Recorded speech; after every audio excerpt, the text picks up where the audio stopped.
Sir, your assistant teacher, and I am going to start a new chapter subject political science. Chapter name is confronting marginalization. जैसा कि बच्चों आपने पहले वाले chapter में पढ़ा है कि अंडरस्टैंडिंग मार्जिनलाइजेशन में क्या होता है कि जो आदिवासी होते हैं उनको एक तरीके से दूसरे नजरिए से देखा जाता है। अब हम इस चैप्टर में करने के वाले हैं कि जो आदिवासी हैं उनको जो कन्फ्रंटिंग करना, बिल्कुल आमने सामने की जो बातें होने वाली हैं उनको समझना है। तो चलिए स्टार्ट करते हैं। Introduction. Adivasi, Dalits, Muslim woman and other marginalised group claim they have fundamental rights that must be respected simply because they are resident of democratic society। अगर बात करते हैं कि इनको क्या है, जो आदिवासी हैं, दलित्स हैं, मुस्लिम हैं, इन सभी के फंडामेंटल राइट्स हैं, उनका वोलेशन हो रहा है कि जैसा आपने पहले वाले चैप्टर में पढ़ा था कि उसमें जो आदिवासी लोग थे उनको उनके जंगलों से निकाल दिया गया। तो क्या कहा गया था कि ये जो संपत्ति है, ये जो जंगल है, ये जो मतलब एक तरीके से फॉरेस्ट है, ये आपकी संपत्ति नहीं है। तो फिर संपत्ति है किसकी? संपत्ति को उन्होंने अपनी संपत्ति बताया था, जिसके कारण उन लोगों को उनके जंगलों से बाहर निकाला गया था। चलिए अब हम आपको इसको समझाते हैं कि स्टोरी के माध्यम से। स्टोरी में क्या है कि यहाँ पर आपको दिख रहा होगा एक व्यक्ति है जो कि आदिवासी है, ये एक व्यक्ति है जो पंडित है, और ये एक व्यक्ति है जो एक टीचर है। तो इनमें क्या होता है कि आपको पता है कि जो डॉक्टर एपीजे अब्दुल कलाम थे वो मुस्लिम कम्युनिटी से थे, मुस्लिम समुदाय से थे। अब वो जाते हैं क्लास में जाने के बाद वो एक पंडित के बच्चे के पास बैठ जाते हैं। तो उनके टीचर क्या कहते हैं, नहीं भाई यहाँ से उठिए, आपको इनके पास नहीं बैठना है। क्यों? क्योंकि आप एक मुस्लिम है, ये बच्चा एक पंडित है, और मुस्लिम और पंडित एक साथ नहीं बैठ सकते। तो इसका मतलब क्या है कि दोनों के अंदर कि फर्स्ट वाला अगर मैं बात करूं, जो स्टूडेंट्स है वो एक पंडित है, जो सेकंड वाला है वो क्या है, वो एक मुस्लिम है। तो वो ये कहते हैं नहीं आप इसके साथ नहीं बैठेंगे, आपको कहाँ बैठना है, आपको पीछे जाके बैठना है। तो इसके बाद नेक्स्ट चलते हैं। देखिए जैसे कि आपको दिख रहा है कि एक सर्किल है, सर्किल में कुछ पीपल्स हैं, लेकिन कुछ को बिल्कुल कॉर्नर पे रखा गया है। अगर बात करें कॉर्नर पर कौन है, तो ये जो कॉर्नर पे व्यक्ति है ना, ये आदिवासी हैं, क्योंकि इनको बिल्कुल अपनी कम्युनिटी से बिल्कुल अलग किया गया है। तो आई होप आप लोगों को ये वाली चीज समझ में आई होगी। नेक्स्ट टॉपिक आता है हमारा इन्वोकिंग फंडामेंटल राइट्स। अब ये इन्वोकिंग फंडामेंटल राइट्स क्या होता है, अगर मैं बात करूं कि देखिए The Act established the principles that support our democracy and polity as described in and by the list of fundamental rights that is an important part of the constitution, rights that are available to all Indians equally। जैसा कि आपको पता है कि यहाँ पर कुछ स्थापित किया गया है, एस्टैब्लिश किए गए हैं, उनको सपोर्ट कर रहे हैं, किनको? आदिवासी को। डेमोक्रेसी क्या है? एक लोकतंत्र है, एंड पॉलिटी राजनीति एक describe in A by the fundamental rights. मतलब यहाँ पर सभी को फंडामेंटल राइट्स प्रोवाइड किए गए हैं। जैसा कि मैंने आपको पहले भी पढ़ाया है, अभी भी मैं आपको यही चीज बता रहा हूँ कि फंडामेंटल राइट्स के बारे में क्या आप जानते हैं? आप मुझे बताइए क्या जानते हैं? मैंने आपको पहले भी पढ़ाया है, तो आप मुझे बताइए क्या होते हैं, या आप अपनी नोटबुक में लिखें कि फंडामेंटल राइट्स कौन कौन से होते हैं। जैसे for example right to food, right to life, right to equality and right to freedom, right to speech, right to explanation।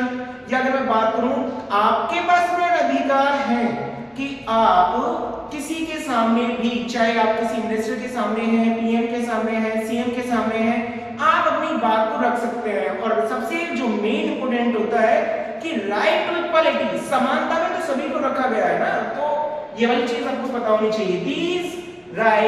These rights have been used by marginalized people in two ways। अगर बात करें कि इनको जो marginalize किया गया है, इनको टू टाइप से किया गया है, by claiming their basic rights। देखिए पहला वाला जो फर्स्ट की बात करते हैं, इन्होंने जो क्लेम किया है वो किस लिए किया है? They force the government to recognize the unjust done to them।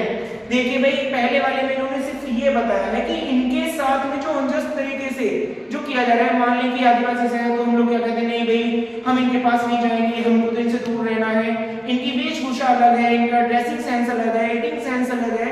तो बहुत सारी चीजें होती है जिससे कि हम दूसरे वाले वाले को ये पहचान कर सकते हैं कि भाई हम उससे कैसे दूरी बनाएं या कैसे दूरी बना सकते हैं। तो सबसे पहले बात करते हैं ड्रेसिंग सेंस कि जैसे कि मैंने आपको पहले बताया था कि हमने इस स्टोरी में पढ़ा है कि कुछ दो बच्चे होते हैं, वो अपने दादाजी के साथ मूवी देख रहे होते हैं। तो बच्चे कहते हैं दादाजी ये जो आदिवासी होते हैं क्या ये हमेशा नाचते गाते रहते हैं? तो दादाजी कहते हैं नहीं, इनका कोई ये प्रोफेशनल नहीं है कि मतलब ये लगातार डांस करते हैं, पर हाँ जब भी कभी इंडिपेंडेंस होता है या रिपब्लिक डे होता है तो ये लोग टीवी में नजर आते हैं, डांस करते हुए आते हैं। और अगर मैं बात करूं आदिवासी की प्रजाति को आप लोग अच्छी तरीके से जानते हैं कि उनकी कम्युनिटी कैसे होती है। मैंने आपको क्लास में भी तो यही बताया था ना कि वो जंगलों में रहते हैं, एक स्थान से दूसरे स्थान जाते हैं, जंगलों से ही अपना खाना सारी चीजें प्रोवाइड करते हैं। और उसके बाद में अगर किसी को मतलब हंट करने के लिए जाना है, शिकार करने के लिए जाना है, तो वो लोग क्या करते हैं भाई, वो लोग तो एक ही चीज करते हैं, वो क्या है कि उनके हाथ में एक तरीके से लाठी होती है, किसी को मारने के लिए वो एक ग्रो होता है पूरा, उसको चारों तरफ से घेर लेते हैं, उसका शिकार करते हैं, उसी से अपनी पूरी लाइफ को मतलब ऐसे ही खाते पीते रहते हैं। इसके बाद सेकंड पॉइंट में क्या बोला है, they are demanding that the government strictly enforce these rules. देखो भाई उन्होंने किस चीज की डिमांड की है कि जो गवर्नमेंट है वो स्ट्रिक्टली उनकी बातों पर फोकस करे। एंड देखिए untouchability was एबोलिश्ड under article 17 of the constitution. अगर मैं बात करूं मैंने आपको ये भी पढ़ा है लास्ट वाली क्लास में कि अनटचेबिलिटी को आर्टिकल नंबर 17 में रखा गया था। And ensuring that no one would forbid Dalits from educating themselves. अगर हम बात करें कि यहाँ पर उन जो दलित्स हैं उनके साथ कुछ ज्यादा अत्याचार होता है, विजिटिंग टेम्पल्स क्या होता है अभी देखिए, मैंने कहा है पहले भी आपको बताया है, आज फिर मैं आपको इसी वीडियो में बता रहा हूँ। वो चीज क्या है कि जो दलित्स हैं, अब हमने बहुत सारे अभी भी गाँव में आपने देखा है कि क्या होता है कि भाई मंदिर पे नहीं जाएंगे। कौन नहीं जाएंगे? जिनको दलित्स बोला गया है वो मंदिर पर नहीं जाएंगे। क्यों? उनके पास में राइट नहीं है कहां पर जाने का, मंदिर जाने का। इसके बाद visiting temples, engaging the public service, मतलब यार जैसे कहीं इवेंट हो रहा है, मान लो फॉर एग्जांपल में कहीं इवेंट हो रहा है, तो क्या हो रहा है कि इवेंट में दलित्स को अलाउड नहीं है। क्यों? उनकी वेशभूषा या वो अलग कम्युनिटी के हैं। एंड देखिए एजुकेटिंग देमसेल्व्स, मैंने आपको बताया है अभी भी कि एजुकेटिंग या एजुकेशन से रिलेटेड कि मतलब क्लास में एक बच्चे को किसी दूसरे बच्चे के साथ ना बैठे, नहीं भाई तुम तो एक कास्ट है, तुम्हारी तो एक अलग कास्ट है, उस बच्चे की अलग कास्ट है। तो इसका मतलब क्या है कि हमने तो क्या कर दिया, उसको बिल्कुल सेपरेट कर दिया ना कि ये वाला बच्चा इस सीट पर नहीं बैठेगा क्योंकि दूसरा वाला रिलीजन का बैठेगा। मैं बात करूं कि भाई जातिवाद को लेके कि नहीं भाई, लेकिन हम अगर बात करें आपने देखा है कि ऐसा तो नहीं होता, लेकिन पहला दलित के साथ ऐसा होता था। इसके बाद बात करते हैं supporting untouchability is unethical and democratic governments will allow it. देखिए भी बात करें बिल्कुल इसको एक तरीके से बंद कर दिया कि अनटचेबिलिटी को खत्म। Untouchability is also punishable crime. देखो अगर कोई अनटचेबिलिटी को आज की डेट में भी करता है तो वो क्राइम है। क्राइम कैसा है आप इस पिक्चर में देखेंगे कि लोअर कास्ट, देखिए ये एक पंडित है, ये एक दलित है। अगर बात करें इन्होंने क्या कहा है, इन्होंने कहा है लोअर कास्ट नॉट अलाउड। देखिए भाई हमारे यहाँ पर लोअर कास्ट अलाउड नहीं है। बस कौन आएंगे एक तरीके से सेलिब्रिटी को कहते हैं कि भाई सेलिब्रिटी आएंगे या जो कोई अच्छे बच्चे हैं सिर्फ वही आएंगे, जो अपर कास्ट है मतलब एक तरीके से बैकवर्ड क्लासेस वाले नहीं आएंगे, ध्यान रखना। इसके बाद चलते हैं भाई नेक्स्ट, देखिए इसमें क्या लिखा हुआ है, other sections of the constitution offer arguments against untouchability.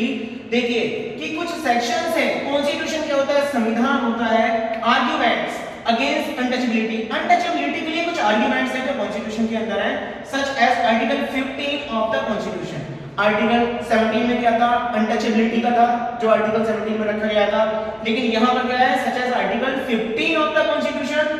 अब 15 में क्या है, which state that no residents of India shall be discriminated on the basis of religion। अगर हम बात करें ये आखिरकार ये वाली चीज क्या है, देखिए कि कौन सी स्टेट में रेजिडेंट्स के लिए इंडिया में डिस्क्रिमिनेट नहीं किया जा रहा है। एंड इसमें क्या है कि अगर जातिवाद को लिया जा रहा है, मतलब आदिवासी को अलग सेपरेट किया जा रहा है, वो किस बेसिस पर किया जा रहा है, ऑन द बेसिस रिलीजन। देखो सबसे पहले बात करते हैं हम किसकी, धर्म की। कलर की, कास्ट की, सेक्स की और प्लेस ऑफ बर्थ कि उसका जन्म कहाँ हुआ है। इसका मतलब Dalits use to be demand equality when equality is denied. अगर बात करें कि भाई देखो जब दलित के साथ में ये चीजें होंगी तो जाहिर सी बात है कि वो तो देखो डिनाइड करेंगे ना इस चीज को। वो डिनाइड किस लिए करेंगे? वो इसलिए करेंगे कि देखो भाई हमारे साथ तो भेदभाव होना, अगर हो रहा है तो देखो उसके लिए हमें तो कुछ ना कुछ तो कदम उठाने पड़ेंगे। फॉर एग्जांपल अब आपका एग्जांपल लेते हैं बच्चों। मैंने कहा अब आप लोग इस वीडियो के माध्यम से इस चैप्टर को कवर अप कर रहे हैं।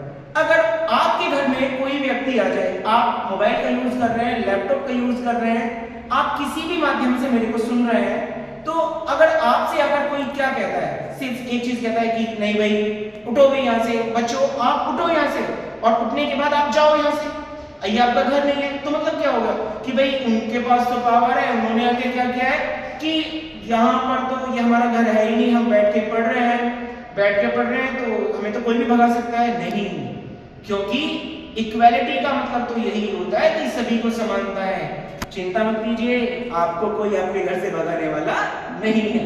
एंड इसके बाद बात करते हैं other section of the constitution, arguments against untouchability.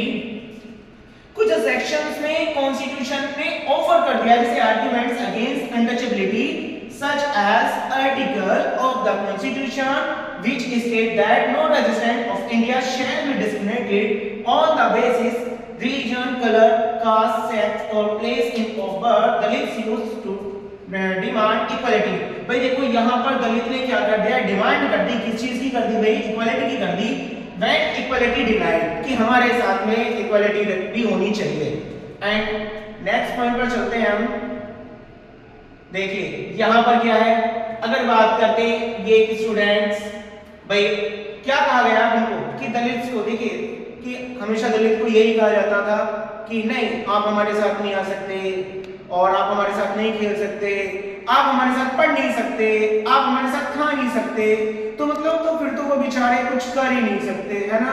इसके बाद देखिए क्या कर रहे हैं, ये सेकंड जो फर्स्ट वाला है इसमें आप देख रहे हैं कि ये अपने हाथों को फैला के आपको ये चीज बता रहा है कि देखिए मेरे पास फ्रीडम तो है, लेकिन ये दूसरे वाले पिक्चर में क्या शो किया जा रहा है, दूसरे वाले में बताया जा रहा है कि जो दलित हैं वो केवल सफाई ही करेंगे। एंड थर्ड वाले में क्या है, राम, देखिए इसका कद कितना छोटा है, तो कद छोटा है तो क्या हम इसको सेपरेट करेंगे? नहीं भाई, हम नहीं करेंगे। ऐसा थोड़ी है कि क्लास में एक बच्चे की हाइट बिल्कुल कम है, एक बच्चे की हाइट हाइपर है, मतलब ऊपर बिल्कुल ज्यादा है, अप है, तो दोनों में डिफरेंस। क्या कभी ऐसा नहीं होता कि मतलब कि बड़े वाले बच्चे कहते हैं चल तुझे देखूंगा अभी, मतलब छोटे वाले बच्चे को डरा रहा है, लेकिन डराने का मतलब नहीं है क्योंकि सभी को इक्वालिटी में रखा गया है। एंड देखिए रामलाल आ गए ना, ये लंबे वाले रामलाल। एंड इसके बाद देखिए सीता, सीता भी अगर बात करें इसकी तो अलग ही वेशभूषा है, कपड़े तो ये अलग ही पहन रही है ना, तो इसको क्या हम अलग रखेंगे? नहीं रखेंगे भाई। देखिए Dalit can exercise their basic rights और basic rights if they believe they are being treated unfairly by individual। दलित हैं देखो भाई एक्सरसाइज के माध्यम से उनको पता चल रहा है कि वे कहीं जा रहे हैं, उनके साथ में क्या हो रहा है, उनके जो राइट्स हैं उनका वायलेशन हो रहा है, तो वो लोग क्या करेंगे, वो देखो कहीं सोसाइटी में हो रहा है, गवर्नमेंट भी कर रही है, तो गवर्नमेंट पर भी एक्शन लिया जाएगा। समझ में आ रहा है ना।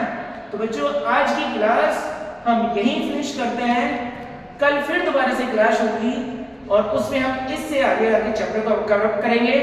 एंड आई होप आप लोगों को समझ में आया होगा, नहीं आया है दोबारा से वीडियो को रिप्ले करें और चैप्टर को अच्छी कॉन्सेप्ट के साथ पढ़ें, जिससे कि आपको क्वेश्चन आंसर्स को लर्न करने में प्रॉब्लम ना हो। So thank you.